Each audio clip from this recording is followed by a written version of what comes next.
Hey there!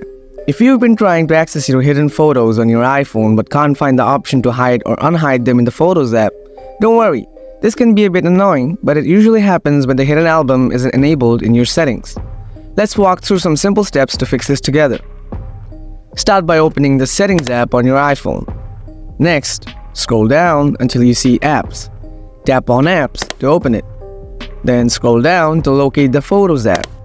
After that, keep scrolling to the bottom until you spot an option called Hidden Album.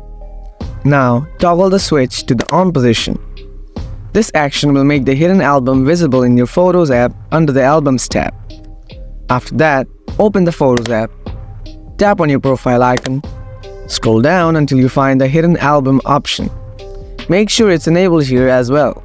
If it's already enabled, go ahead and disable it. Then re-enable it again.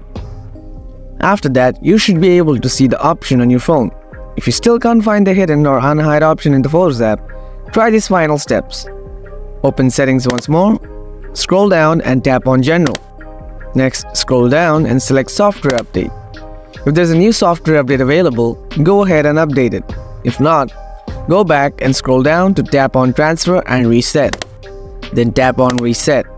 Finally, tap on Reset All Settings. By following these steps, you should be able to resolve the issue with the hidden option not showing in your Photos app on your iPhone. If the problem still persists, it might be a good idea to reach out to Apple support for further assistance. Thanks for sticking out with me today. I hope these steps helped you get your hidden photos back in view. If you have any more questions or need further help, feel free to drop a comment below. Don't forget to like and subscribe for more handy tips. Happy exploring!